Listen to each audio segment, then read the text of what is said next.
Okay. Hello, everyone. Welcome. My name is Adam Perlman, and I will be your host for the webinar tonight. Here in Israel, it's 7 p.m.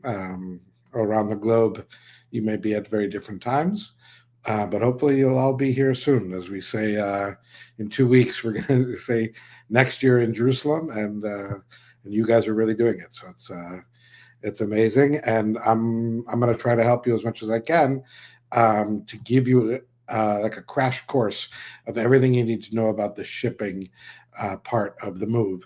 And basically, I want to give you a little bit about myself first. My name is Adam Perlman. I'm originally from the United States. I made Aliyah when I was 22 years old, and I've made two shipments in my time. I went back for a couple of years and made another shipment, but I've been working with people making Aliyah and shipping, both Olim Chadashim and Toshavim Chozrim, for about 20 years. So I've been doing this for a long time. Right now, I am the director of business development at Sonego International. You can see on my shirt. And Sonego International, we are in sort of a unique position in terms of what we can offer for people moving to Israel. I'm going to explain to you in a second how shipping works, and then hopefully you'll also see where Sonego is sort of in a unique place. We are a full-service international moving company based near the port. The main port in Israel is Ashdod, so that we're right near the port there, which is where most of the shipments will come into. And unless you're moving to the north, it would go to Haifa. And we're a full service moving company. We have about 150 employees, our own warehouses, our own trucks, our own packing teams. We have different branches of the business where we specialize both in international moving, but also packing and shipping, and setting up fine art exhibitions and concerts. Most of the big concerts in Israel, we do. So we do commercial stuff as well. So we have our own internal customs clearers, which is a licensed profession in Israel, and something that you will all need for your international move. But we're sort of a one-stop shop for international moving, where we do everything. And we're based in Israel, and we have a lot of experience with people moving to Israel, meaning Olim Chadashim and Toshavim Chozrim. We've been working with them, like I said, for 20 years or so, so we really know what's involved. We're members of an international moving organization called FIDI. We're members of multiple organizations like this, but FIDI is the most prestigious and the oldest of the international moving organizations. It's an organization that's hard to be a member in because they have very high standards, and when you're working with a FIDI company that you're going to get a certain level of work and service, which is important because in the moving industry, not all companies offer the same levels of service. There are definitely cheaper options out there, but you have to be careful with that. You certainly want to move with someone who's reputable and somebody that you can find other people that have used their services and have been happy with them. Okay, so that is the introduction that I wanted to give you, both about Sonego and about myself. The webinar, I've been giving it for a long time. I used to give it at Nefesh B'Nefesh meetings in New York or in London to people moving, and I saw that most people that move do it one time move internationally just one time. Although you'll see you get multiple tax-free moves with your rights, it's usually a one-time thing, and people don't know how it works, and they don't know the options and how each option works. So I really put this together to be like a crash course, to give you all the information you need, both to make a good decision about what type of shipment you need, and then not to fall into certain pitfalls that are easy to fall into. So I'm going to give you some important tips about how not to fall into those problems. And then the webinar itself can really help you understand, how the whole process works, what to expect, what questions to ask, all kinds of things like that. Okay, so it's a good hour and a half or so, where what I'm going to do is run through a PowerPoint presentation.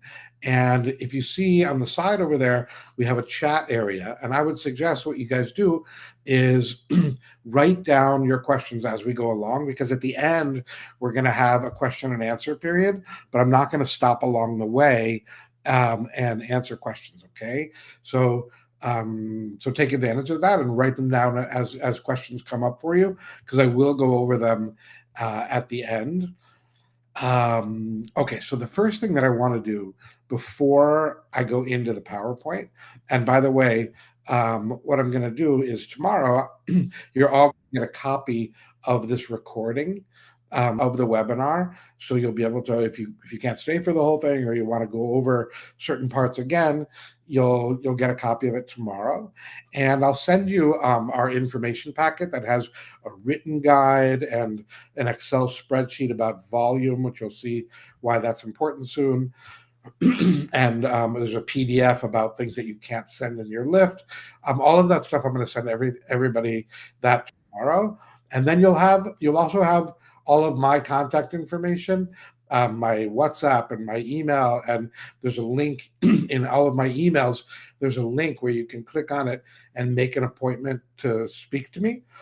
Excuse me. I'm happy to give you a consultation, to talk to any of you about your situation. And then, as you'll see in the presentation, the first stage in getting a quote is to have a free on-site survey done, where anywhere in the world will do it for you. Sometimes they do it in person. Often, since Corona, we'll do it by Zoom, but they'll make an appointment with you and check out what you're shipping, and then I can give you a price door to door for the shipment, and I'm happy to do that. So any of you that are interested in getting a quote, you can see up here, there's a button up here, request a quote, at the top of the screen. You're welcome. That just goes to my email. You're welcome to just shoot me an email and say, yes, I would love a quote. All I need from you is your name, number, and your address where you're moving from, and when you're moving, because we shouldn't do a survey more than 6 months before you're moving. But if it's inside 6 months of your move, I'm happy to get you a free quote. Okay, so that all being said, I want to give you a little bit of an introduction about how international shipping works, and then I'm going to jump into the PowerPoint. Okay, so what I want to show you in terms of how international shipping works is that there's always a third party involved in the process, in addition to the company that you hire. And I'll tell you why that is, right? International moving, unlike domestic moving, is much further apart, right? And none of the companies have a presence everywhere, right? So every company that you hire for a door-to-door move, which is definitely what I suggest you get, is a door-to-door quote for your move. Every company has to use another company for part of the move, right? When we talk about the move, you have the origin, where you're starting from, and the destination, where you're going to. And the destination for all of you is going to be Israel, right? That's what the webinar is about. But really, it's true about any international moves anywhere in the world. You have an origin and a destination. And we have, like Sonigo, we have a network with other companies around the globe where we can move to and from any company in the world, right? But there's going to be, that other company is going to work as my agent. What does that mean, work as my agent? You're going to hire, let's say you get a quote and you want to hire Sonigo as your company that's for moving to Israel. So we're based in Israel, right? So we're based at the destination. So that means by definition that I have to use an agent, another company, wherever you're starting from. Right? Or it could be New York, it could be Australia, it could be South Africa, it could be in Europe, anywhere. We can do it from anywhere. But I have agents in all of those places, and they are going to do the packing for any moves that are coming to Israel. Right? Now, so I'm going to give you a whole package if you get a quote from me that includes packing, shipping, getting the boat and your container and your shipment across the ocean to Israel, customs clearing through Israel, all the fees along the way, including a whole set of fees that happen at the destination port in Israel, and delivery into your home in Israel, and insurance. And I'm going to be the main company that's your point of contact, that's responsible for communication with you along the way. So those are all the aspects, and it's like a package you're getting from that company. You're getting origin services, destination services, communication, and insurance. Right now, if I give you another example, if you're moving from New York and you talk to a local company there and you say, I want a door-to-door quote, the same thing. So they're going to give you a similar door-to-door quote, although you have to really be careful that you're really comparing apples to apples, because I'll show you some things in the presentation where the quotes are not always exactly apples to apples, and you have to be careful with that, because sometimes it'll make a quote look cheaper, but it might not be the same services. So but let's say you talk to a company in New York and you ask for a door-to-door quote. So they have to use an agent in Israel, right? So then the question is, like, if you talk to an agent locally and you ask them for a quote door to door, make sure you ask them, who do they use in Israel? Who am I going to be dealing with in Israel? Because that's really important, because in my opinion, the more complicated part of the move, at least from a technical side, is in Israel, because usually you're moving as an Oleh Hadash or a Toshav Chozer, and you get tax-free shipping, and processing that is, you just need somebody that knows what they're doing and will do it smoothly for you in Israel, to get your shipment through tax-free and get it delivered. So you don't have those issues where you're starting from. So it's important to know who you're working with in Israel. Okay. Also, there's things like the insurance company, right? If you talk to the company where you're starting from, they're probably using an insurance company based there. So if you have an insurance claim, you're going to need to deal with them over there overseas, versus like our insurance company that we use for all of our moves and all of our fine art work that we do is based in Israel. So those are subtleties, but important to understand that whatever company you hire it has a whole package. In my opinion, you're better off having a company that's really a good, reputable company that's based in Israel, because then you'll get the best of all worlds. You'll get, if they have a good network and good packers, you'll get that where you're starting from, and then you get the service of a really good company in Israel to get you cleared through customs and delivered, which it's harder to get that good service in Israel than it is abroad. That's a known thing. So finding that, I think, is important. Okay, so that's the introduction that I wanted to give you. Now I'm going to jump over to the PowerPoint. We're going to run through the PowerPoint. There's a certain parts of it that are more important. Other parts I'm going to go a little bit quicker, because there's just so much material that I can't really cover it in an hour and a half here. So certain things, as you get a quote and you talk to me, I'll go in more depth and explain them to you more once you have a quote. Right now we're sort of talking theoretically, but once you have a quote in front of you, we're gonna really understand your needs a lot better. So that's the way it's going to work. So we're going to jump into the PowerPoint right now, and remember, write down your questions in the chat section, because I'm going to go back to that after I run through the PowerPoint, and then we'll have a question and answers session. Okay. So here we go. Here you can see our PowerPoint. Here you see Sonigo's logo, and you see the membership that I had mentioned before of FIDI, which is really the most prestigious international moving organization in the world. That means that we do a lot of diplomatic moves, we do corporate moves, we do personal moves for people, but we're our standards and the companies that we work with have to work at a certain level to be in FIDI. So you're working with a quality organization if it's a FIDI organization. Okay. The challenges of moving. Okay. And there are a lot. I often joke when people tell me, customers say to me, "Oh, Adam, I'm really sorry. I've been so flustered. There's so much going on." And I tell them, "Don't worry about it." Everybody says that, right? Everybody that's moving internationally is going through just, really an upheaval in their life. And there's so many things going on. And so when it comes to shipping your goods, for some people, that's the most, people have said to me, it's the most stressful part for them. It's having their own personal belongings put in other people's hands. And so getting into the right hands is really an important decision for your own peace of mind at what is by definition a stressful time. Okay, so among the challenges at that time are deciding what to ship, right? What should you send a smaller shipment, just your essential stuff? No furniture? Should I bring my furniture? All those kinds of questions. And the shipping is really, the price has gone up a lot, and you don't want to send junk.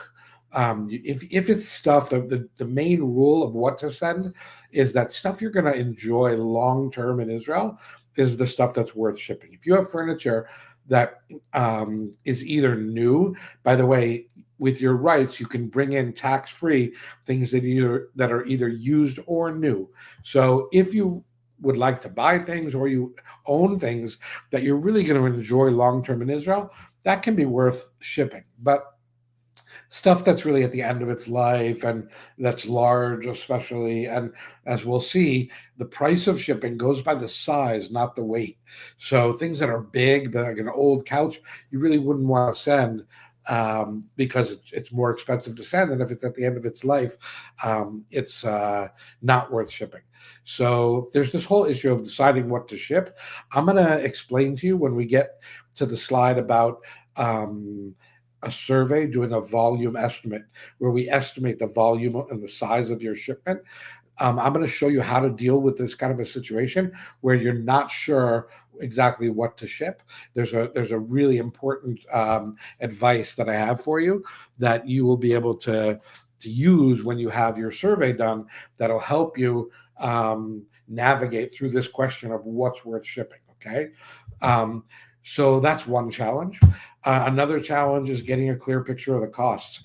It's, different companies use different terms for the same things. And for a customer, they sometimes see it and they say, wow, is this the same thing as that? And I don't know if it's included or it's not included.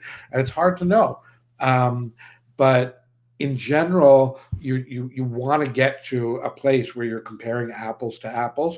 And that apples to apples should be door-to-door shipping, including full packing, unless you don't want that, unless you want to do some of the packing yourself. But there's some issues with that, because if you pack it, it has a status that's called packed by the owner, and it can't be insured. So it's better to have everything packed professionally.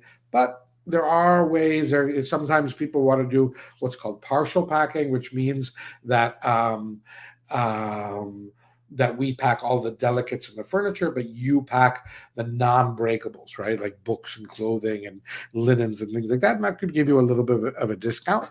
So you want to be able to compare the services and then the costs that you're getting quoted for. One common thing that you need to look for in terms of getting a clear picture of the costs is, in general, when you look at a quote, you want to look in the not included section. What's in the not included section?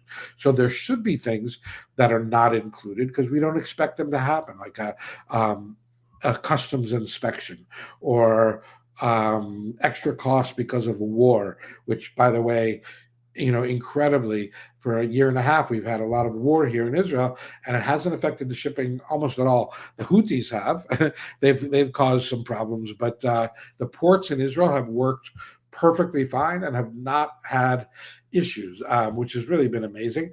I had an issue 20 years ago when I made a shipment. There was a strike at the port in Israel, and none of the shipments could come off the boat at the port because there was a strike, and the boat just kept going to Italy, and there were extra costs for that, and it was really a nightmare. But thank God we haven't had a strike like that. But it is important to know that if something happens, the costs do go back to the customer, and you really want somebody, an agent, the company that you're hiring, to know what they're doing, to be on top of it, to have good communication with you. If things come up, and things do come up, then you want somebody who's really going to help you. Like right now, we have an issue that the Turkish government has boycotted the Israel economy and Israel ports, and so all the shipments that used to come to and from Turkey are now moved over to Greece. And so Greece is really backed up, the port in Greece. So any boats that go to Greece,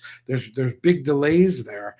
And surprisingly, there are boats that do go to Greece from North America. They stop there and things. So we can choose an ocean freight company that avoids Greece right now, and avoid those delays. But all of these kind of things, when things come up, you want somebody who's just going to be proactive for you, involved, and in good communication for you. It's really important, and leads to the next thing of choosing the best shipper for you. And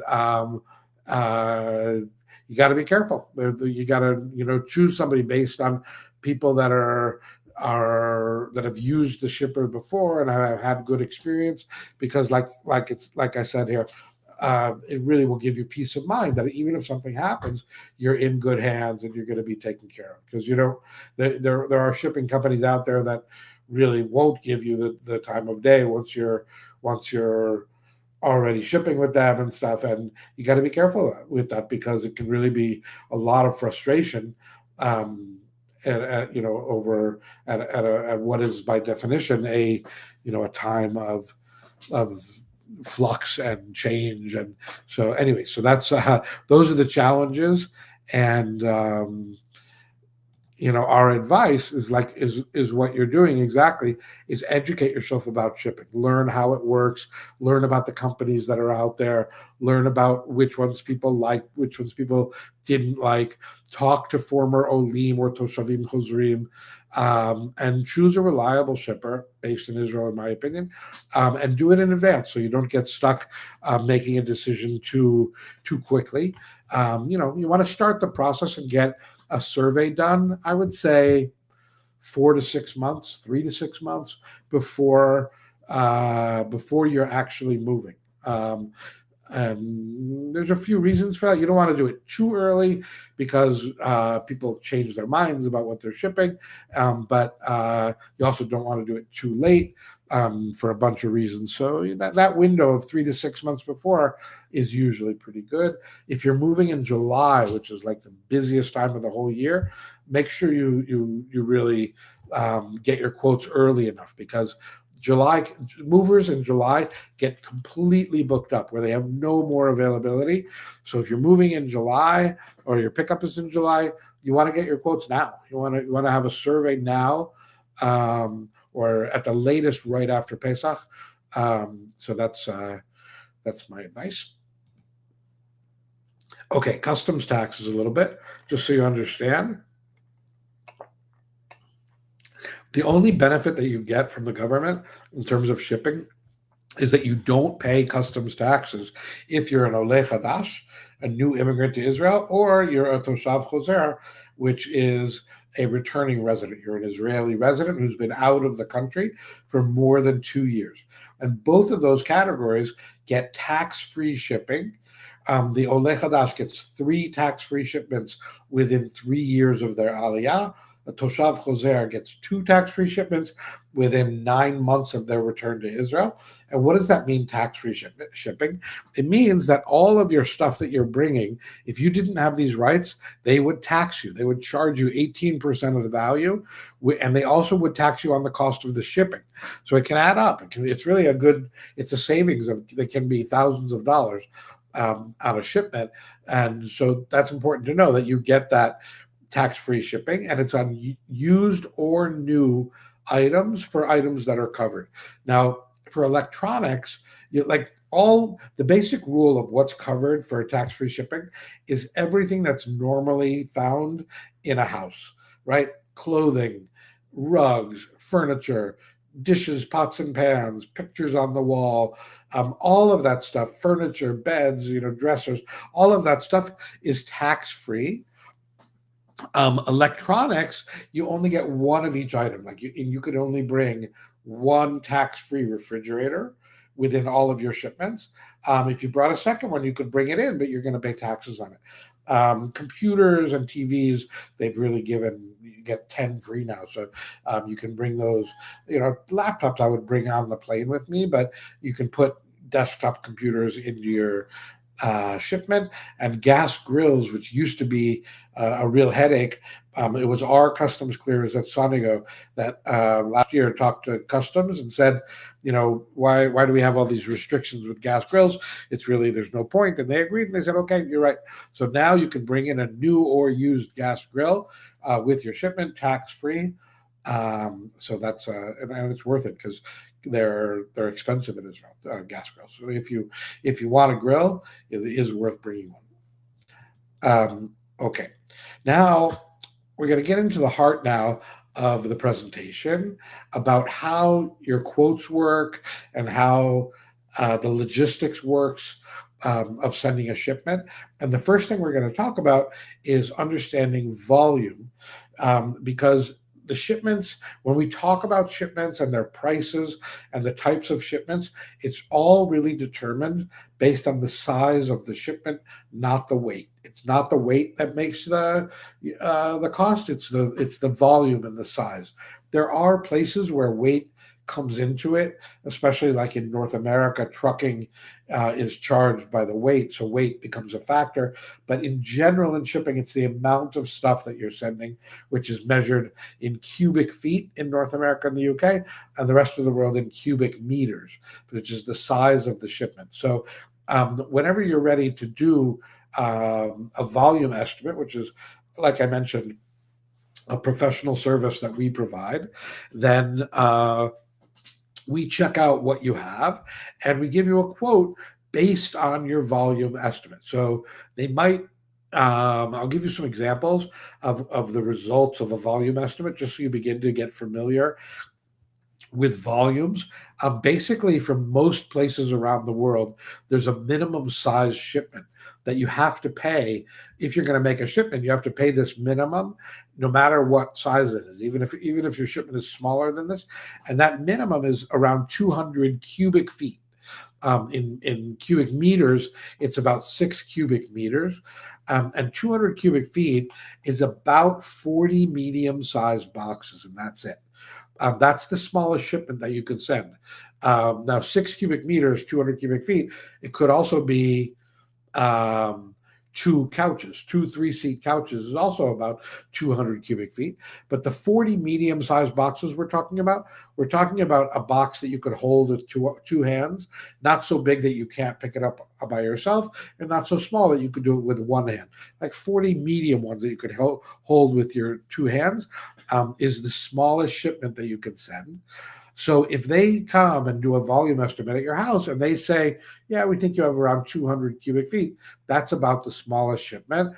Then it goes up from there, right? It goes 300, 400, 500, 600 cubic feet. Could be at any of that range from 200 to about 600 cubic feet.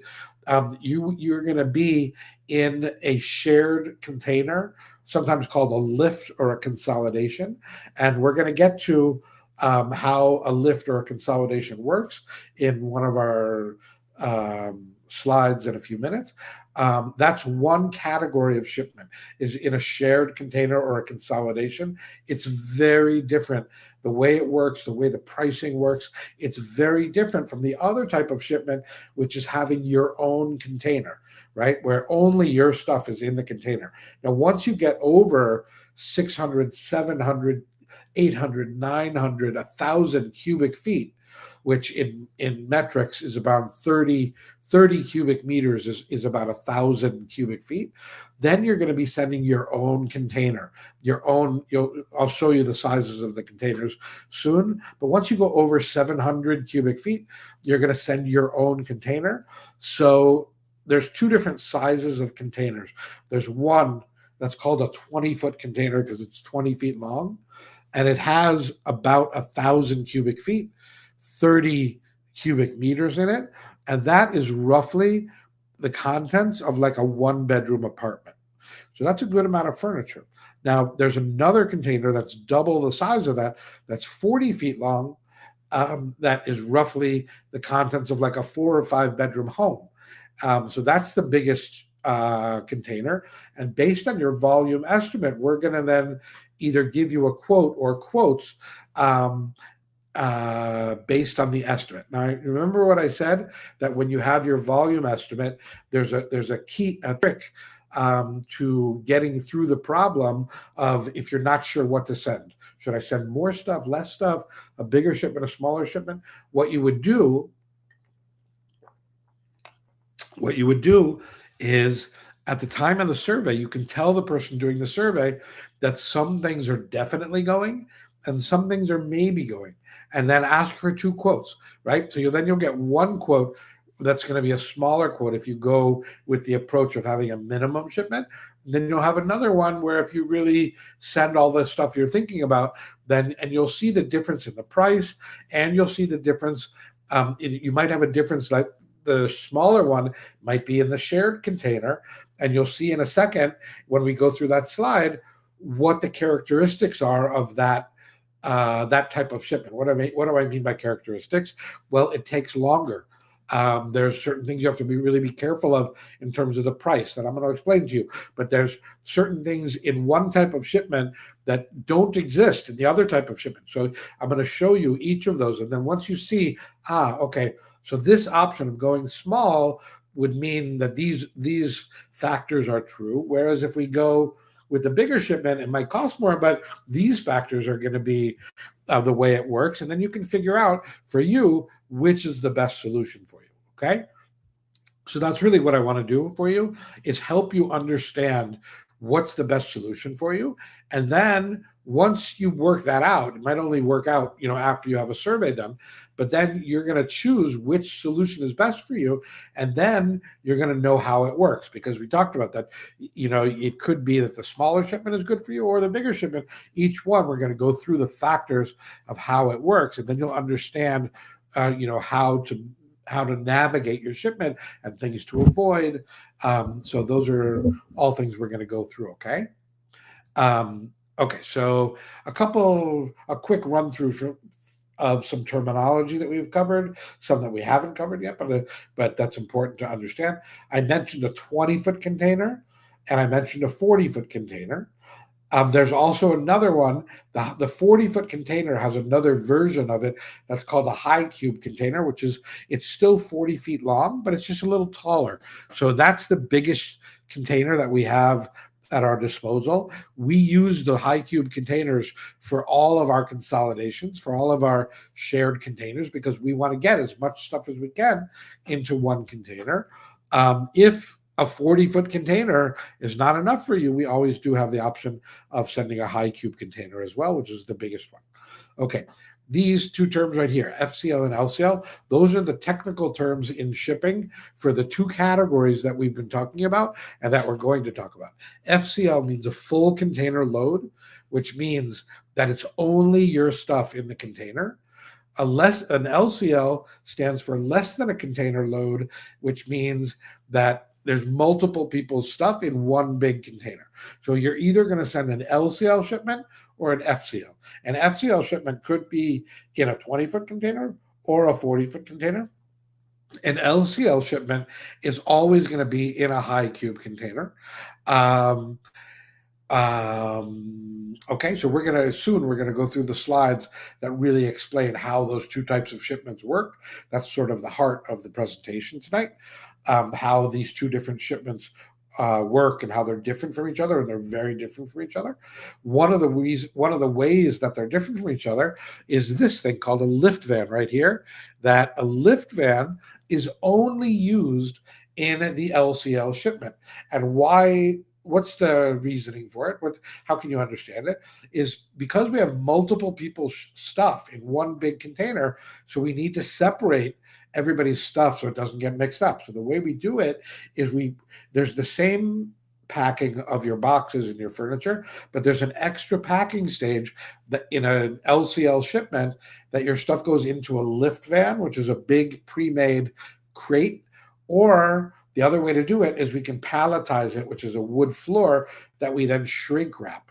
Okay, but it's important to know that there's an extra packing stage in an LCL shipment that is it actually adds about 15 to 20% to the size of your shipment, and pay based on the final size of your shipment in a partial in an LCL shipment, which you call a partial container.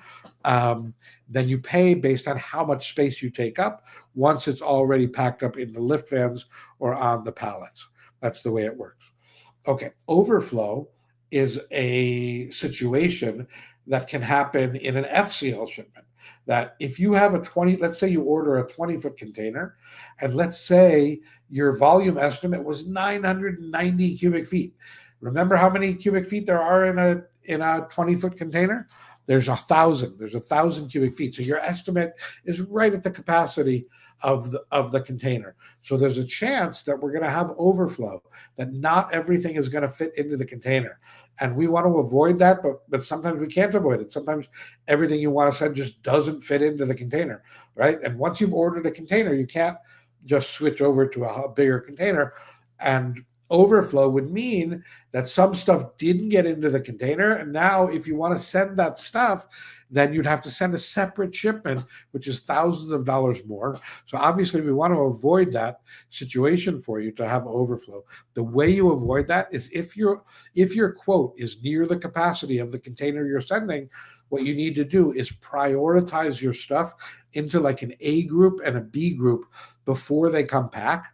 And then you have them pack and load the A group first and then the B group, so that at the end of the day, if the whole container gets filled up, if something doesn't get on the container, it's stuff from the B group that is not essential. You can just leave it behind and not have to deal with the cost and headache of sending another shipment. And I've seen it happen before, where the container gets filled and people say, oh my gosh, my most important dining room set didn't get on, and they want to send it, and then they have to send a second LCL shipment, and that's obviously we want to avoid that. We talked about getting door-to-door quotes. That's what you want. Door-to-port means they're only sending it up to the port, and then somebody has to get it through customs and deliver it to you. You don't want that. Those shipments cannot be insured well, and they're a big headache to deal with, because it's two different companies, and it's a recipe for not a smooth process. THC in shipping is called terminal handling charges, and these are fees that are charged at the destination port.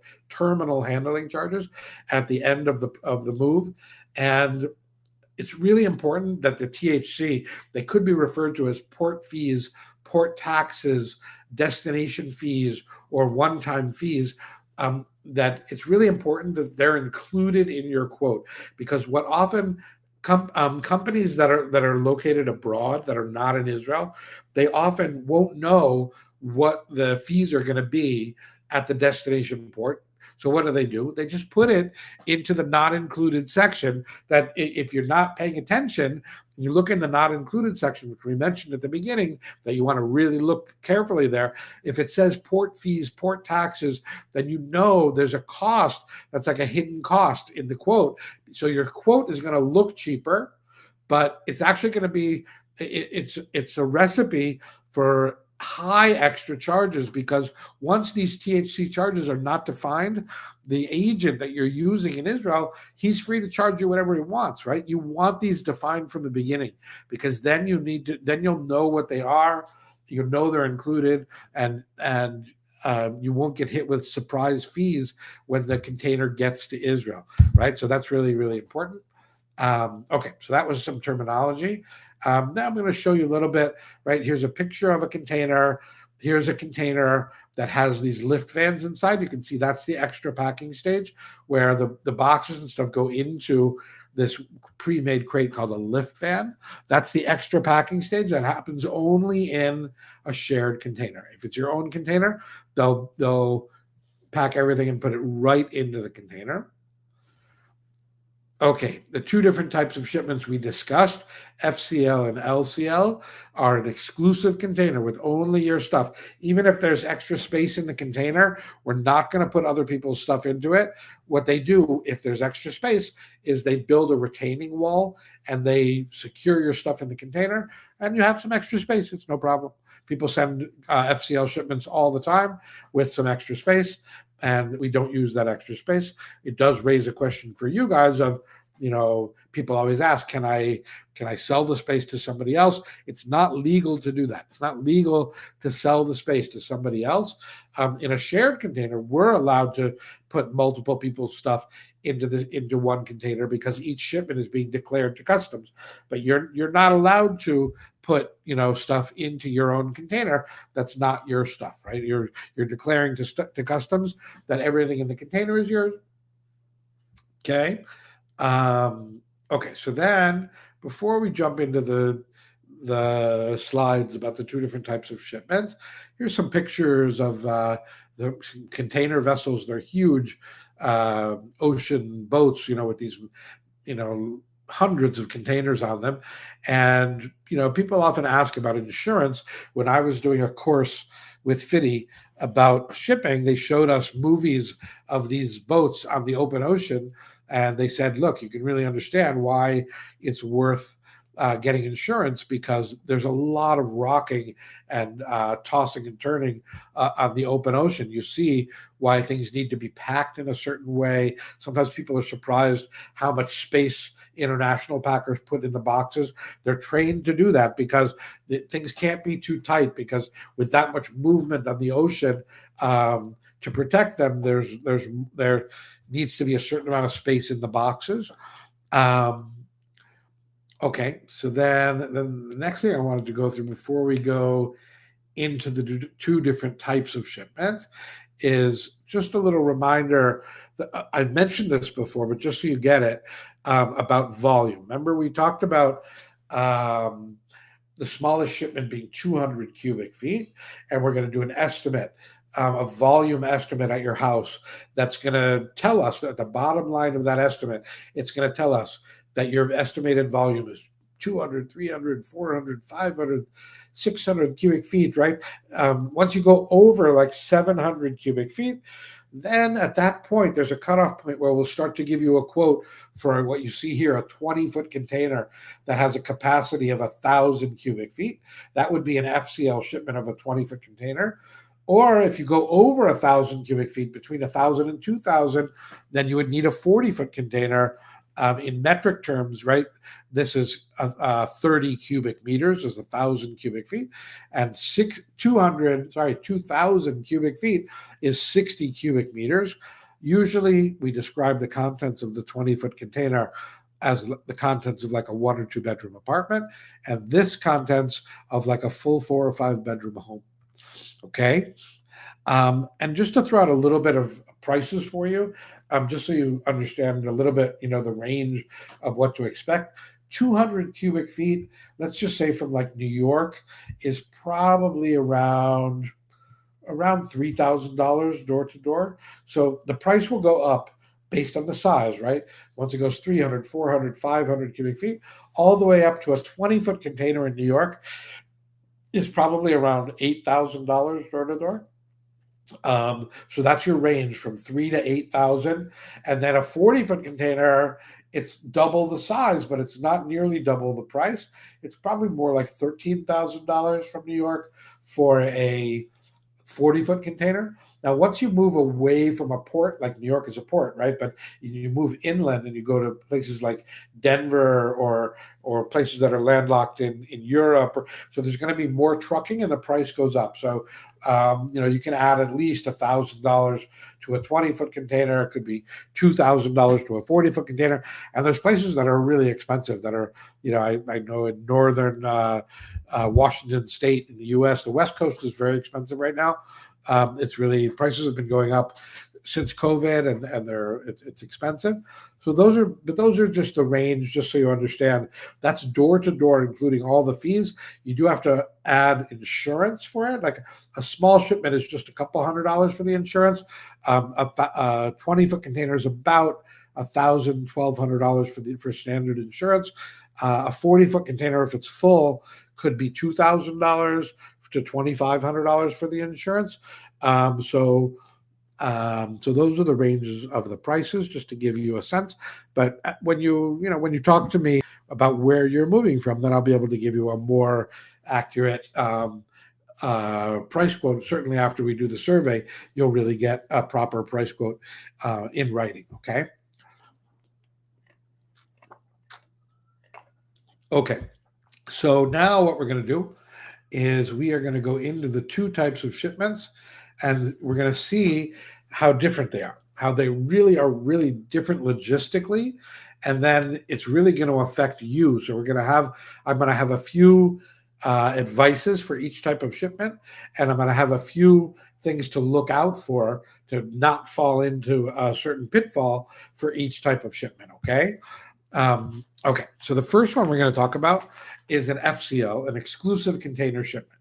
Now, it's definitely the fastest way to get your stuff, and it's the most predictable in terms of the timing, because the way it works logistically with your own container is if the access is okay at your house, then we will actually bring the container right to your home and we pack your stuff, and in the same day, or for a 40-foot container, it's a 2-day job. They'll pack one day and load the next day. But for a 20-foot container, they'll usually do it all in one day. And they'll pack and load the container, and then off it goes right to the port. And then within a few days, within 3 or 4 days, it's already on a boat. And then once it's on a boat, we know the boat that it's on, and you'll get the name of the boat, and you'll have an estimated date of arrival in Israel. So you'll know basically within a week, when it's expected in Israel. There are things that can happen that can cause delays, but usually it's pretty accurate, and you'll have a good sense of when it's going to arrive. As we'll see with the shared container, with the LCL shipment, it's much less certain about when it's going to get to Israel. I'm going to explain why, what makes it less certain, but it definitely, the shared container, the smaller shipments definitely take longer, and they're less predictable about when they're going to get here. Okay. So logistically, we mentioned that we're going to do what's called a live load, which means we bring the container to your house when you're sending an FCL shipment. We pack your stuff, load it into the container, off it goes to the port. And then we have an estimated date of arrival in Israel. From New York, it's about 6 or 7 weeks usually to get to Ashdod. We do have one that's a little bit quicker. It's about 5.5 weeks, but there's a few different options in terms of which ocean freight company we use. They sometimes have a difference in price. So depending on whether you want it to take a little longer or a little shorter, we can offer different options that might cost a little more or a little less each one. But once you know your estimated date of arrival, you'll be able to track it. Like by Google, you'll be able to see where the boat is. Then once the container arrives in Israel, the shipping company wants to get their container back from you as soon as they can. So what they do is they only give you 4 days of free usage of the container, so to pressure you to get it delivered somewhere so that they can get their container back. So again, it's very quick that an FCL shipment, when it arrives in Israel, we want to clear it through customs as soon as we can, within a day or 2 or 3. But as soon as we can, we want to get it out immediately after it comes through customs. We call you. We want to schedule the delivery right away the next day, so that you can avoid storage and container costs beyond those 4 days. So that's really important. And then you can see how everything on both sides of the ocean goes really quickly. Within a week, it gets onto a boat. Within a week, it gets off the boat and delivered to you in Israel. So that's why it moves so quickly. A couple things that I mentioned that I wanted to alert you to is number one is you never want to send an exclusive container, an FCL, too early. You can send it early so that you're timing it so that it arrives right around when you arrive. That's okay, but you don't want to time it so that an FCL shipment gets to Israel before you get there. Why? Because the Israeli government doesn't give you your status as an Oleh Chadash or a Toshav Choser until you physically arrive in Israel, right? They don't so we can't clear the shipment through customs tax free until you physically arrive. So you never want your container to arrive in Israel, be sitting at the port, and we can't clear it through customs because it'll rack up high charges on the container. After those 4 free days, they start charging you like $100 a day. And so you don't want to have that situation where it's sitting there for a long time. Okay, storage. If you need storage of a full container shipment, it's more expensive. It's you don't really. It's a large shipment by definition, so it goes by the size. Like you have the monthly fee for the storage, so it's going to be a higher amount when you have a larger shipment. If you need storage, by the way, we have storage on both sides of the ocean. We have warehouses. We can hold things anywhere you want us to. And usually people would prefer storage in Israel because once it's stored there, then it's ready for you to receive the shipment as soon as you are ready. It's right there. You don't have to wait a few months to ship it over to Israel. But one of the things that we can do, just as an aside, I just want to mention to you is you can also add things to your shipment, like new items. You can have them sent over to our warehouse directly, or you could have them sent to your house, but you could also have them sent directly to our warehouse, and then they'll be added to your shipment that way. You could even do a whole shipment of new stuff. If you're already in Israel, you could order stuff from places, have it delivered to a warehouse, and then we'll ship it in whatever way, depending on how big your shipment is, if you need a shared container or an exclusive container. But that is certainly an option. We also, while I'm on that subject, aside from being able to order from stores, we can also do multiple pickups from multiple locations. If you have, some things from your house and some things from a storage facility or at your daughter's house, or right, we can pick up from multiple locations if you need that. We can also do multiple deliveries in Israel if you need that. If you do need multiple deliveries in Israel, make sure to notify us at the time that you're getting a quote, because it's really important that we sort the shipment into the 2 deliveries in the container according to the 2 deliveries in Israel, because otherwise you could really have sorting charges in Israel to figure out what's going where. And to avoid that, you want to have it sorted at the time of the packing, and then we know clearly when it gets to Israel what's going where. Okay, so that's the way an FCL shipment works. It's for fast shipments.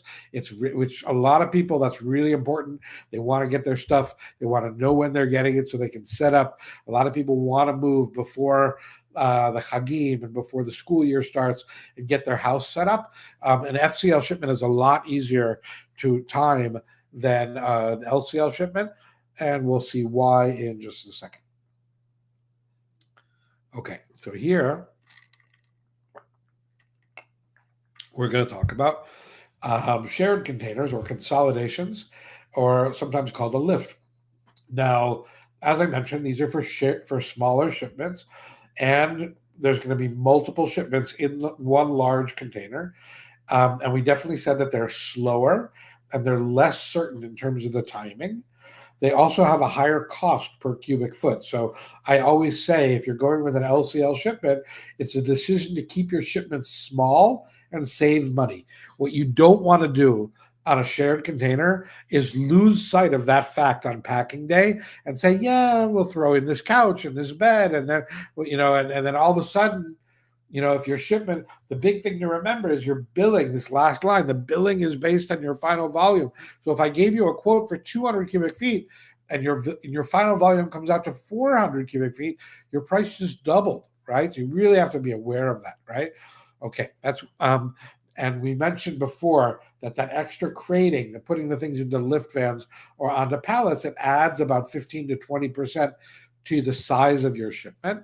But let's talk a little bit about the timing and and the logistics of it, so you understand how it takes a lot longer and how the uncertainty works. Because we never bring a container to your house if you have an LCL shipment. We come with a truck. We pack your stuff. We put it into the truck. We bring the stuff back to our warehouse where we put it into those lift vans or onto the pallets, and then we measure it, right? So you only get a measurement of your final cost about a week later, right? In an LCL shipment. So that's a little tricky, but how to work around that.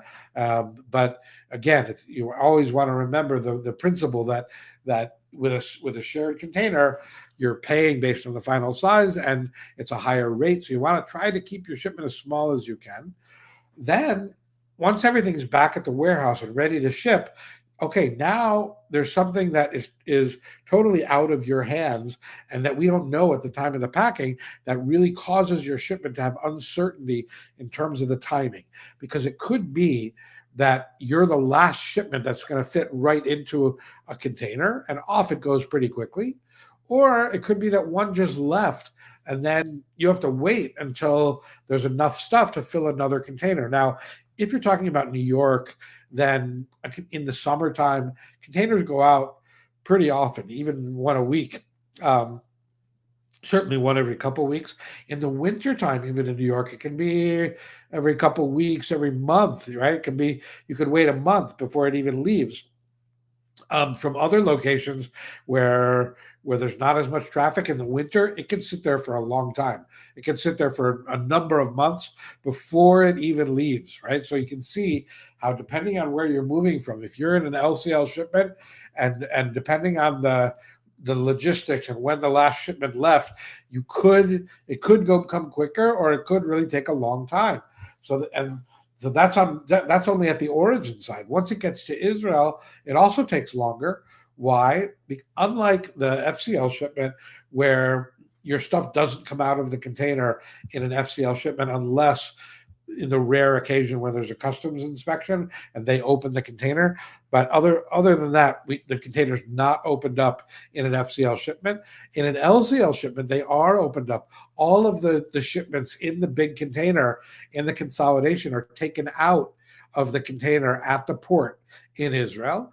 And then the shipping company got their container back. Remember, they were nervous about that. They wanted it back from us and from you as soon as they can get it. So they get their container back. And because they're happy and they get their container back, with a shared container, you get a month of free storage in Israel. So for storage, it's a lot more convenient and cheaper with an LCL shipment. But it does take longer. That process of getting all the shipments out of the container, clearing through customs, takes longer. Remember, we said it takes a couple days for an FCL shipment to get through customs. With an LCL, it takes at least a few weeks. So on both sides of the ocean, there's more chances of delays with an LCL shipment, and that's just the way that works. For some people, that can really be a good thing. They will, you don't pay storage during all that time that it takes. It just takes longer. So if you need storage, it's actually a really good way to save some money, because it can take a lot longer for all these logistics to take place, and you get a month of free storage on a shared container. So storage is a lot more convenient and cheap in a shared container than in a full container. Okay. So now if we look at, now we're going to run through a number of slides in going over different parts of the moving process. Some of them, like I mentioned, we're not going to be able to get into real detail about, but I'll give you a little bit of an introduction, and then if you talk to me and you get a quote, then when we get to the section about, let's say, insurance, I'll explain it to you in more detail how it works and what your options are. So here, the moving process is get your quotes based on recommendations, have a pre-move survey, compare contracts, apples to apples, and then you're going to decide on the mover you're going to use, and you're going to book the mover. You're going to sign their contract.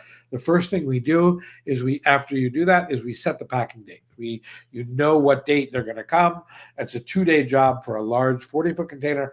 The rest of them are all a 1-day job. You can begin sorting your stuff into boxes. I mentioned that any boxes that you seal the box shut, is going to have a status called PBO, which means packed by the owner, and those boxes cannot be insured. So it's best not to have PBO boxes. You can send them if you have them, but it's best to open the box. As long as we can see what's inside and repack as necessary, then that'll be then you can insure it. But if you seal the box shut, then you can't insure those boxes. Okay. And then you'll have the day of your packing, where we come and we do the packing for you. As you'll see in a second, our service is full service, full packing. We provide all of the packing and all of the packing material. Your only job is to let us know what's going and what's not going. Okay. We do all the packing, clothes off of shelves, dishes off of kitchen shelves. So we do all of that for you. When we do the packing, we make what's called a packing list. And the packing list is an official document that is you're going to get a copy of it, and customs is going to see a copy of it. And if you have an insurance claim, they're going to want to see a copy. And we make this list that has like a sticker like this 001 on the packing list over here. And then on the box over here, it'll have a sticker that says 001. And so they're going to correspond, and with a short description of what's in the box, like kitchenware, clothing, things like that. And so that packing list we make for you, and you're going to use it as a reference upon delivery in Israel to make sure that everything that's on the packing list that went into the shipment comes off of the shipment and that you receive it in Israel. Okay. So after packing, I said once it gets onto a boat and ships, you're gonna get an estimated date of arrival of your container in Israel, which you can track on Google. You can track where the boat is and where the container is. There's going to be certain payment and paperwork along the way. With us, with Sonigo, you don't need to go anywhere. You don't need to go to the port. All the paperwork is done by email. All the forms, all the copies of your passport, things like that. There's copies of your new immigrant documents in Israel. But again, all of that is just done by email. You're going to send them to us by email. You don't need to go anywhere with it. Then once it gets through customs in Israel, we're going to schedule the delivery date, and you have 30 days after your delivery date to make an insurance claim. And then upon delivery, they are going to, let's see, one sec. That's the packing we mentioned. Timing we talked about. The customs clearing, we do this for you in Israel. We have our own customs clearers at Sonigo. And okay, upon delivery in Israel, this is what I wanted to find. We put the boxes in the rooms that you want. We unwrap the furniture. We put together simple furniture, like tables and beds, not complicated pieces like a wardrobe or IKEA furniture. By the way, we don't recommend sending IKEA furniture. It doesn't hold up well to international moves. And then we get rid of the debris. Your quote is going to be based on what's called normal access, which means that we assume that we don't have to carry your stuff more than 2 flights of stairs. So if you're on the 4th floor and there's no elevator, there would be an extra cost. And it also assumes that we can park the truck within 75 feet of the entrance to your building. So if you live in the old city of Jerusalem or Nachlaot in Jerusalem, those are places that are notorious for extra fees. So make sure you notify us of those things if you're in a place where there might be difficult access. Okay, so a few other slides back here. We talked about what to ship. People used to bring a lot more appliances. I wouldn't bring in appliances unless they're really high-end stuff. The small appliances, people ask all the time about it. If they have good stuff, where you're moving from, should you bring them? I wouldn't bring the small appliances because you have to use a transformer, it costs money, and they're big and bulky in your kitchen. I would really prefer personally. I know not everybody agrees with me, but I prefer just to be able to plug in the appliance, use it in Israel without a transformer. So I would just start over and just get my appliances in Israel. You'll get a better, you'll have a warranty. Anything you bring over will not have a warranty, and you'll have to use a transformer. So, but it's important to shop, to figure out what are the items that are worth bringing from wherever you're moving from. There's great shopping abroad. It's like from one side, shipping is expensive. From the other side, it's your chance to bring things from where you come from. So if you know things that you can buy there that you can't get in Israel, like there's two reasons. Either it's really cheaper or it's just really good stuff that you can't get in Israel. Like, for instance, solid wood furniture is not, you can get it in Israel, but it's imported mostly from other countries. So if you know like really good furniture that you love and that it's a good price, it can be worth bringing it because you don't pay any taxes, you can't get it in Israel, and you're going to enjoy it long term in Israel. So it's worth thinking about what is worth bringing in your shipment. But one of the things that I do also say, though, is that if you're in a shared container, you want to be more careful about adding stuff. You only really want to bring the really stuff that you're going to really enjoy long term. Whereas if you have extra space in an FCL shipment, it's much cheaper. It's like a third of the price. Like sometimes people ask, "Wait, isn't it the whole container my container if I have an FCL shipment?" It is, but you do actually pay in most places. You pay a little bit of money for filling up more space in your own container. Why? Because you're just paying for the packing and loading and unloading. It's more work for us to pack. The more space you fill up, the more packing we have. So there is some charge there, but it's a lot less than the rate per cubic foot in a shared container. Okay, we talked about the very difficult task of understanding quotes, wanting to get to clarity between different quotes. If you need help with that, I'm happy to help you with it. I've done that for people before. You can send me other quotes you're looking at. You can take off the names, even though I know all the quotes. I know pretty well. But anyway, I can help you with that if you're at all confused. But it's important to understand for you that you're comparing quotes that are similar. Marine insurance. Each company is going to offer you insurance. Some companies require insurance. We don't actually require insurance, but it's certainly recommended. I'll give you an example. A couple examples.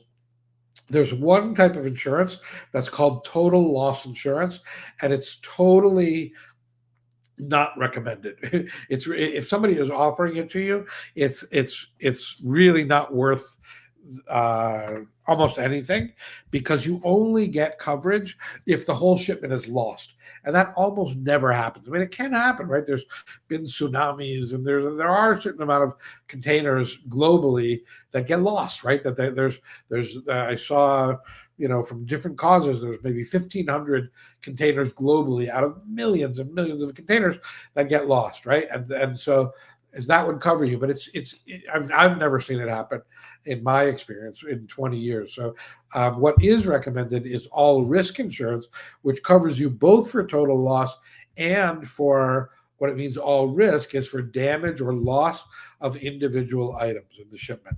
So that in that type of shipment, you would get coverage of each item in your shipment, whether a box is missing or a box is damaged, you'd get coverage up to a certain amount. Like the standard coverage gives you up to $1,500 of coverage per box or per item, and you need to list only the items that you need special coverage for. If you have a piano that needs $10,000 of coverage, you need to list that in the insurance. Everything else gets covered up to $1,500. That covers most boxes, most normal pieces in a shipment.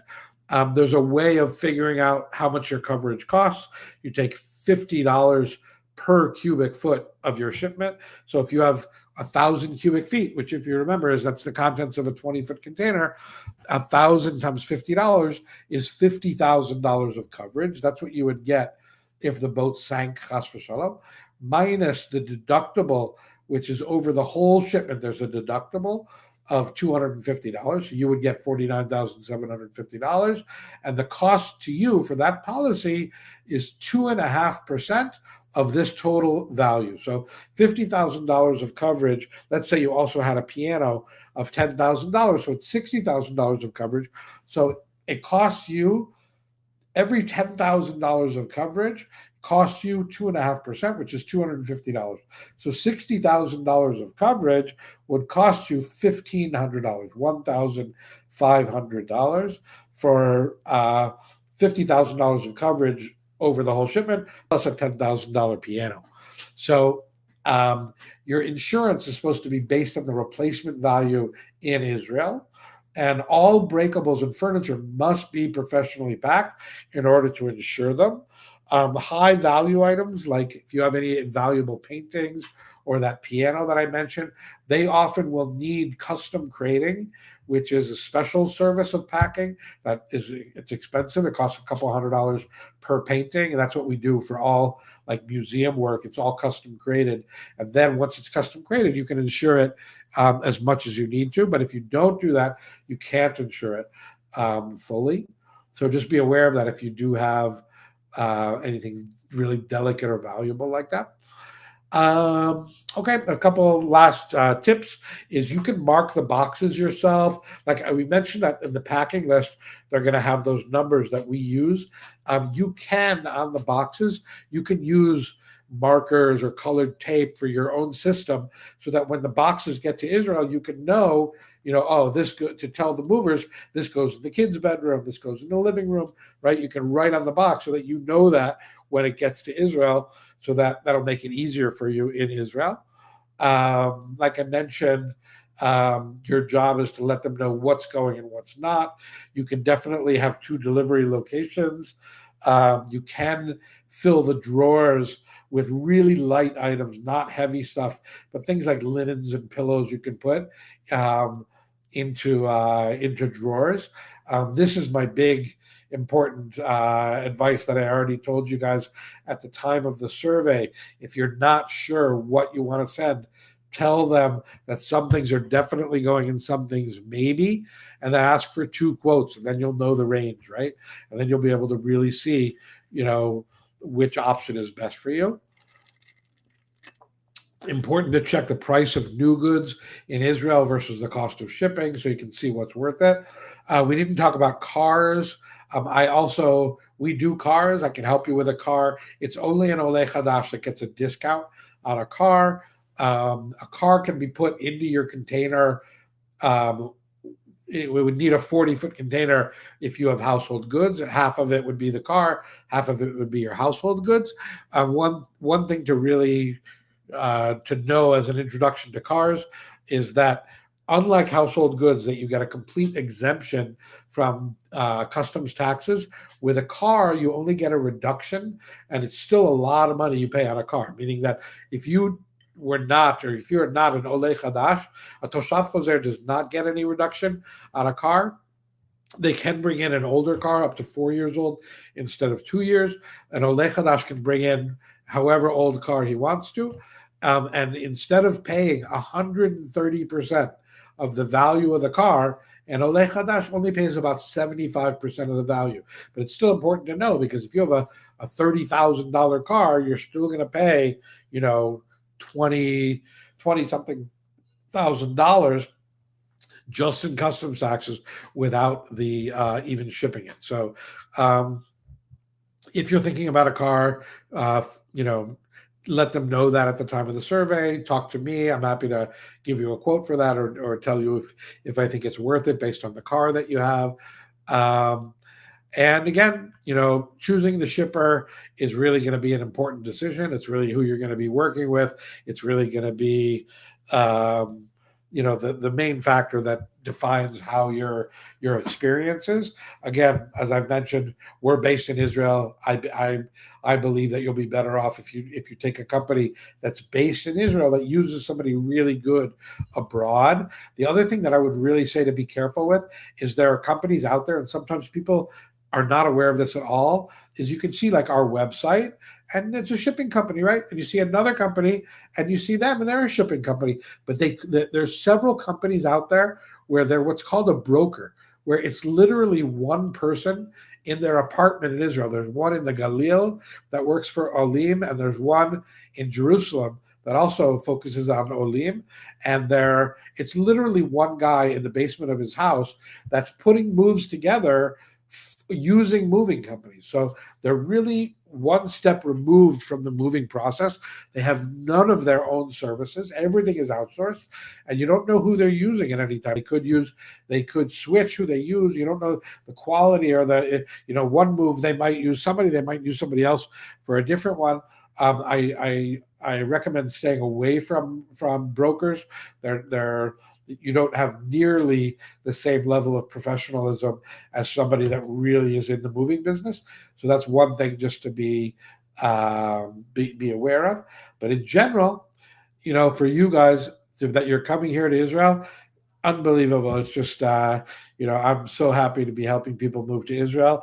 I moved here. It's the best thing I've ever done. It's I couldn't be happier for my family and for my parents are still abroad. I'm still haven't convinced them to make the move, but anybody that does, it's really so exciting, and it's so amazing to be part of Israel. And with all the challenges, it's the place to be, and for both in our generation and in the future. So if there's anything I can do to help you, if you just want a consultation or you want a quote, I'm happy to help you in any way that I can.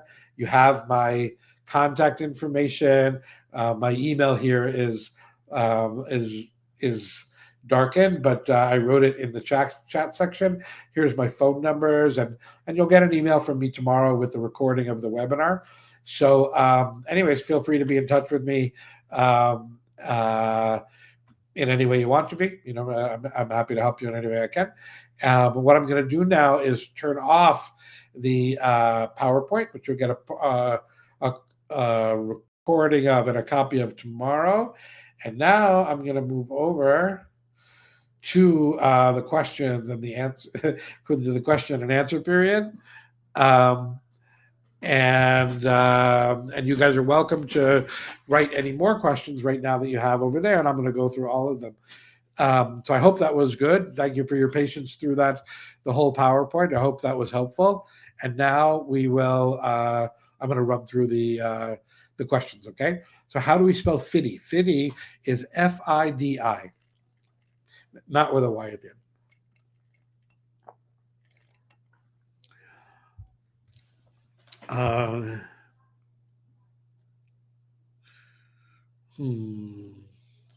How do they determine the value of used items? Someone asked. You mean for an insurance policy? So you're going to make, let's say you have an insurance policy where you can claim up to $1,500 per item. So if something's missing or damaged, you can claim it for how much you want. Remember, it's the replacement value in Israel, which is often like 2 times what it might be abroad. And you're going to say to them, look, I'm claiming $700 for this item that was either damaged or lost. If they think that it's too much, they can have an assessor, make an assessment, or it has to be sort of reasonable to replace the item. But if you're so that's for insurance. But for For customs, you also make a declaration of used items, but you don't pay. But if you're an Oleh Hadash or a Toshav Choser, you're not going to pay customs. So they want to see that, like it's a 7-year-old, table and it's worth $200, but it's like they're not really going to get into it with you because you're not paying customs anyways. But if you are paying customs, then they have certain amounts that are acceptable to them, like for depending on how old it is. But it's a tough call. Like, how do they determine the value of used things? It's a good question. Okay, so also to clarify, online in several places I'm reading 2 TVs and 2 computers. That used to be true. Now you get more. Yeah, right. Exactly. The 10, you picked that up. So then, now you can bring a lot more computers and TVs than you used to be able to. It's not that you couldn't bring them before. You could, but you would pay taxes, which is actually not a big deal because we would take the most expensive ones and bring them in tax-free. And let's say you had another 2 computers. So we would say, right, that this one's worth $100. This one's worth, $80, right? And you pay 18% of the declaration in customs taxes. So now you can bring in more. So if you bring in a lot of computers, they are tax-free. I would still bring in laptops just on my person. They're just, it's safer to just bring it with you on the plane. And just put, like, TVs, they need to be created because they can mirrors, and there's certain things that are like marble glass TVs can break really easily in a shipment, and they need to be crated in order to have a good chance of making it through the shipment. So a mirror is that way, a marble tabletop, and a TV as well. Is assembly, disassembly of the furniture included in the full service of the shipment? Yes, but there can be things if you remember, upon disassembly, like when they're packing, if you have something that's really complicated and it's like attached to the wall or thing, so they can say, they'll tell me, like at the time of the survey, they'll say, okay, add $150 for taking this thing apart, and then I'll put it into the quote that it includes taking apart this really complicated piece or something, right? But in general, normal disassembly is included. But upon delivery, if you heard me say, it only includes putting together simple furniture, things that like just has a top to go on or a bed that just bolts together, not things that are like a wardrobe or a crib or a bunk bed, things that have lots of pieces. And so they don't do that. They're movers, and it's in the middle of the summer, and they're not. It's best we can offer a carpenter to come the next day and put those things together for you at an extra cost. But the movers themselves are not built for doing like long, complicated things to put together. They take apart what needs to in order for it to be shipped. They put together the stuff that is simple put together, but complicated stuff, we can do it for you, but it's really with a carpenter the next day. Okay. Let's see. I'm trying to estimate if it's better to ship or to buy in Israel. That's the big question. If buying furniture in Israel, is assembly usually included? No, meaning that like we just bought a bed, and so but it's not a huge amount of money. But like you usually pay like another $400 shekels. It's only $150 for delivery and assembly. But that's not IKEA. IKEA's never comes with assembly. That's like a lot of work. That's just sort of a simple assembly. And for the delivered furniture, is it expensive to find a handyman or a company to assemble and place all the furniture inside a new place? Yeah, it can be, like a handyman that would, it can be, if he has to travel from somewhere to get to you, and then there's going to be an hourly rate with a minimum of a couple hours and stuff. So, it's something to consider. It's not included. Okay. Do we need to pay if the LCL shipment sits in New York or the US and waits to go? Nope. That's part of the, if you like the idea of it taking longer and you want storage, that's almost like built-in storage, and you get 30 days of free storage in Israel. So you don't, if it waits to go, that's our problem, meaning that we didn't have stuff to send out a shipment, then you do not pay for that time. The only time you pay for it to, if it's waiting like in the US or where you're starting from, is if you tell us, don't ship it. We're not ready to ship it. We want to add more stuff. We don't want it shipped yet. Then you do start paying for storage. But if it's on our side that we just haven't gotten it out yet, you don't pay for it. Okay, why do LCL shipments take several weeks in Israel before delivery? Okay, so first of all, they have to bring the container to a certain place where they can empty it out. It's called a bonded warehouse. Then they have to open the container. Then they have to take all of the shipments out of the container and put them into storage facilities so that and there's so everything has to be really carefully sorted by the different shipments, and that takes and then after they come out, then it goes through the customs clearing process. So and then after that, they have to find a truck that's going to your area with multiple shipments. So all of that takes a couple of weeks. Usually we say a minimum of 2 weeks. So that's why it takes longer for an LCL shipment. It usually takes about 2 weeks, but at least 2 weeks in Israel. Please explain again where the month of free storage is, in the US or in Israel. It's in Israel because of what we just mentioned, is that the shipping company wanted to get their container back as soon as they could. Once the container in an LCL shipment gets to Israel, we empty out the container, they get their container back, so they're happy. So they give you a month of free storage because there's no pressure. They don't care that your shipment is just sitting at the port. So they give you a month free in Israel. Okay. Usually also in the U.S., you'll also sometimes get, but it differs each place around the world. Some places give no free storage. Some people give 2 weeks of free storage. Some people could give you a month in the U.S. also. But everybody that gets to Israel gets 30 days. Everybody. If you're in other locations where you're starting from, ask your shipper because it'll differ from location to location where you're starting from. Paid in dollars or NIS? So good question. With our contracts, most of the charges are happening abroad.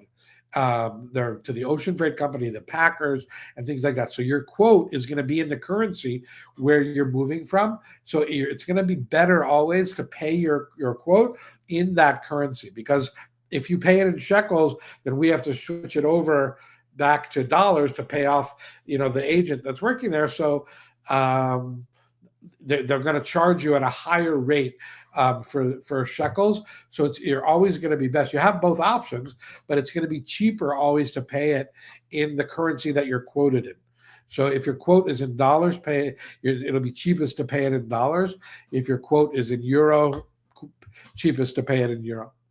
What small appliances require transformers? Everything, meaning everything that, like, the only ones that don't are like a lamp. Like, you see the lamp behind me? So if you have a lamp like that, you could actually bring it in your shipment, have an electrician just cut the wire, replace the cord, and plug it into the wall. And if you have a nice lamp, it'll work in Israel, and it's really nice. You have your nice lamp here in Israel. But other things that are like, a blender or a hand mixer or all of those small appliances, like in a kitchen, those are all going to need a transformer, not just a converter. It's actually a big box that's like a transformer.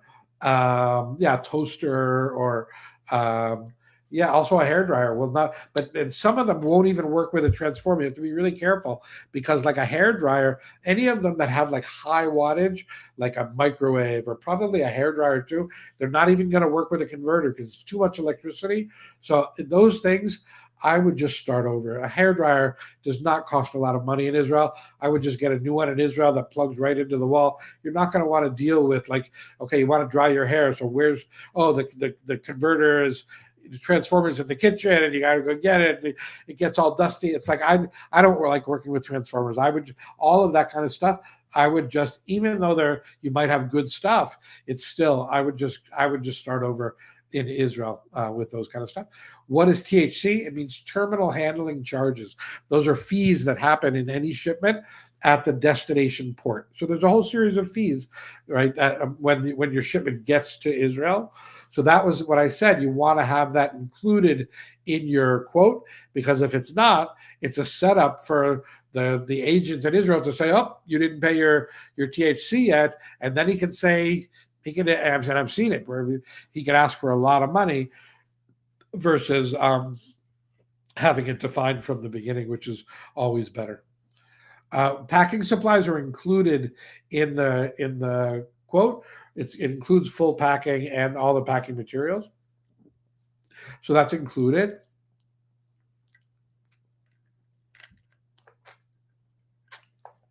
Yeah, I can go through the insurance again. Let me wait until the end with that. I'll go through the insurance example. For a used car, for an Oleh Hadash, how is the value of the car determined? Very good question. It's usually that customs has its own way of determining the value of the car, but in our experience, they're going to, it comes very close to 75% of the blue book value in the US, meaning that's what you'll pay to customs is 75% of the blue book value in the US if you're an Oleh Hadash. If you're not an Oleh Hadash, you'll pay 130% of that. You mentioned many times that the team does packing. Yes, we do. Then you said breakables must be packed. Right. I thought that everything is professionally packed. You're right. But there are certain places where they'll do what's called partial packing or breakables only packing, where the customer can save a couple $100, not that much, but where you can pack the books and clothing and then you supply the packing materials for that. And then we come and just do the furniture and the breakables. That's so that can be an option somewhere, not everywhere. What should we do about dishes and silver items? So our guys are totally experienced with packing dishes. We do that. We know how to pack dishes and silver items. Almost everybody sends their silver because it's too, like, I recommend taking like jewelry, expensive things like that are small on the plane with you. Just because you can have them with you if they're really valuable. You don't have to let them go into a shipment and things like that. But silver usually is too big and too heavy, so people send their silver. So we have tons of experience packing that stuff. So we pack it, and we pack it in certain kinds of boxes.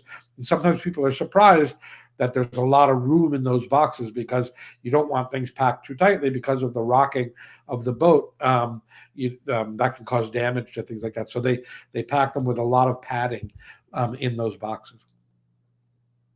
Can I pack my own clothes and books? Yep, you can. Can an electric car be transported? Yes, it can, but only certain movers know how to do it. I have some in the U.S. that don't know how to do it, and some that do. But so it's a little bit trickier with an electric car. Can I repeat my numbers? Sure. Here, I'll just write them in the messages here. Let's see, what should I give you? Hold on one second. Let's see, I'll give you.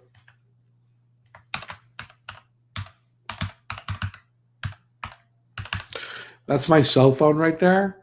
And that's also, I'm on WhatsApp. I do have a direct number in the US.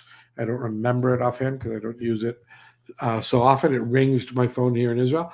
But if it's okay, what I'll do is once I get to my, you'll get an email from me that has all my contact information. Okay. A motorcycle is like a car. So does it cost extra? It's like a car. You'll pay taxes on it, but you get a discount. What if we don't have a permanent place in Israel at the beginning? That's fine. The only thing is that remember, with a full container, an FCL, we need somewhere once it arrives, either into storage or into your residence, because you only have 4 days free. So if you don't have a place with an FCL container, then you have to put it into storage or to deliver it somewhere. But we don't need an address at the beginning. Like normally when I quote, it's the same price within 70 kilometers of the port of Ashdod. And all shipments coming into the center of Israel will come into Ashdod. The only thing is that if you change your mind that at the beginning you thought you were moving to the center of Israel and you end up moving to the north of Israel, that will end up being more expensive because we can't change that the shipment is going to Ashdod. Whereas if we knew from the beginning that you were moving to the north, then we would send an FCL shipment to the port of Haifa because it's cheaper to deliver it from Haifa to an address up there. Yeah, but in general, we don't need an address, and a lot of people don't have one at the time that they're shipping because they're either looking to rent or looking to buy. But you just have to keep in mind what you're going to do if you don't find a place. Are you going to put it into storage, or you'll talk to your mover and make a plan at the time of the packing. I will just need the contents delivered and not reassembled or unboxed. That's fine. You can have that. You don't have to have us open anything up. For insurance, you said in answering your question, the cost to replace the item, right? The replacement cost in Israel is the insurance replacement or value of the item. No, it's replacement. You want to have it. You want to insure, and the insurance is supposed to cover based on. But if you underinsure, not based on that cost, you'll only get as much insurance as you insured it for. But it's supposed to be according to the replacement value in Israel. Okay, you said best to take the laptops on the plane. However, a laptop you bring in is counted as one of your three imports. You lose one. Well, that's true, but that's true technically. But almost never have I ever seen, somebody check what you're bringing in at the airport where they say, "Oh, this is one of your three shipments." It's not a shipment. It's customs, but you're just bringing it in suitcases, so it never counts towards a shipment. It's not actually a shipment. It's just what you're bringing on the plane. So when you bring it on the plane, it should not count towards your overall total. I've never seen that. Yeah, transformer. An adapter is just for like a light or something that is very low voltage, low wattage.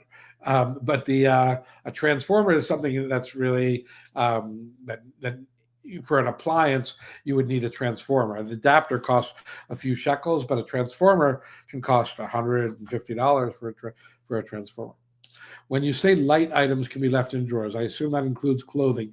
Yeah, clothing can, but really light clothing. You don't want it packed in there. You don't want a lot of any weight in there that could really stress the joints of the piece of furniture.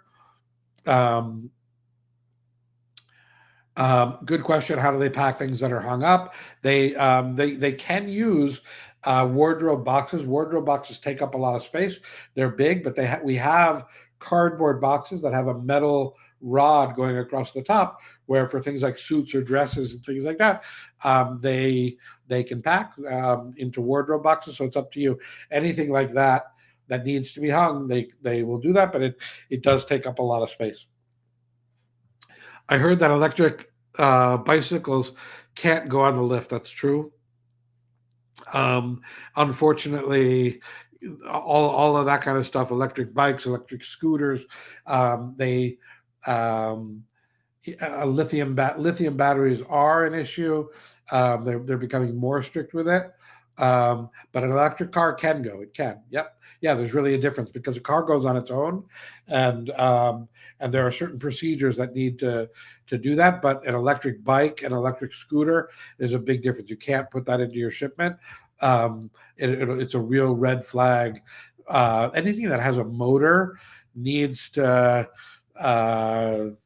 be cleared through customs in advance. So the car goes through its own process.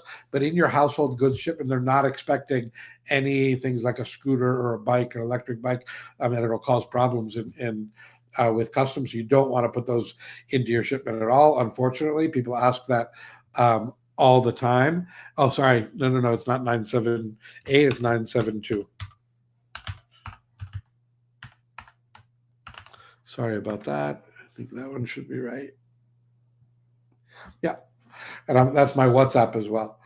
Yeah, hold on. If you want, I can check. I can just look quickly on my phone.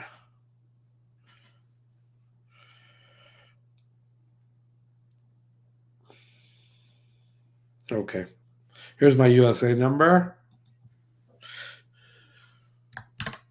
516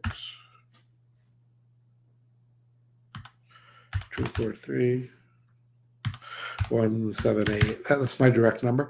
But the other thing that I would really recommend is just because it's overseas, is in my signature of my email that you'll get tomorrow. There's a link that says make an appointment to speak with me. And that's just the easiest because there's so many differences in time that it's just great to be able to make an appointment. Then you're talking to me. And then that's what really most people do. And what I tell people is you can always make an appointment to talk with me on my Calendly link. If you need a longer talk, WhatsApp is really good for quick questions, and then email for things like documents and a quote and things like that. But yeah, so I'm really happy to help any of you out in any way that I can. You're welcome to be in touch with me. I'm going to send all of you guys, like I said, the email with the recording and all the files that I mentioned before. It's a whole bunch of resources that I'll send you with an email tomorrow. They're good resources. So yeah, keep that email and keep my contact information, because I'm going to send that to you tomorrow. And if any of you need a quote now, you're welcome. This will email straight to me if you want to, hit this button up top, request a quote. And then the last question that someone had was if I could go over the insurance again. Okay. Now, the way insurance works for total loss insurance, there's two ways to do it, which I'm going to go over this with you in more detail once you have a quote in front of you. But there's one way that's called a valued inventory, where you have to list everything that you're insuring and for how much. I don't really recommend doing that. Most people don't do it because it's a lot of work for your whole shipment, and anything you leave off the list is not insured at all. And it's a lot of work to list everything that you're insuring. The other way, and this is the example that I gave you before, is there's a kind of all risk insurance that's called lump sum insurance. And lump sum insurance, you have to use the following formula to figure out both your insurance coverage and how much it's going to cost you, your premium. Okay. And the formula works like this. You take $50 times the cubic footage, the size of your shipment. So let's say the example I gave was you have a 20-foot long container that has 1,000 cubic feet in it.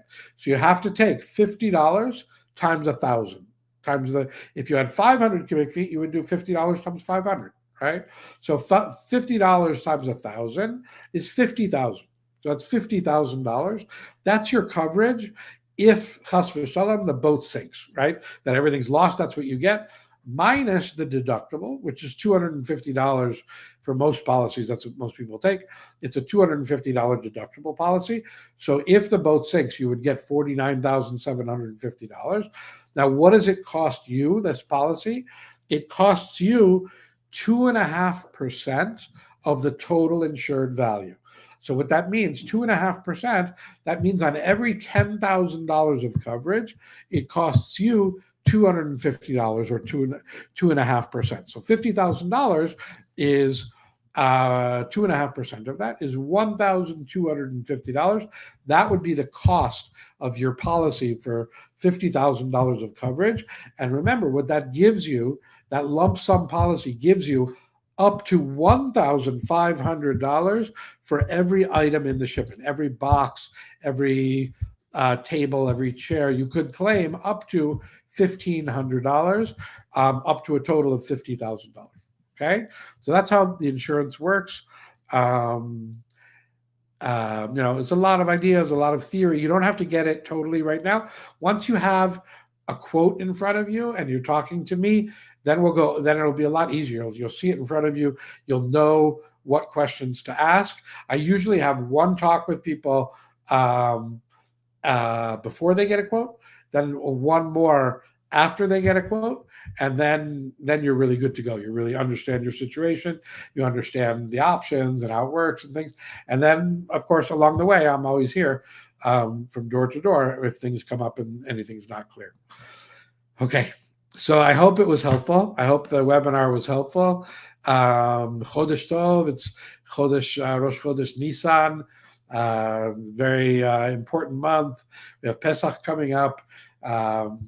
unbelievable year. It's just been an incredible year and a half here. Not easy times at all, but in my opinion, good things are happening. And very excited, all of you that are moving to Israel. And again, I'll be happy to be in touch with all of you whenever you're ready. I will. I'm going to send you that email tomorrow. You'll have my contact information, and hopefully we will be in touch. So Shavua Tov and Chodesh Tov and Chag Sameach.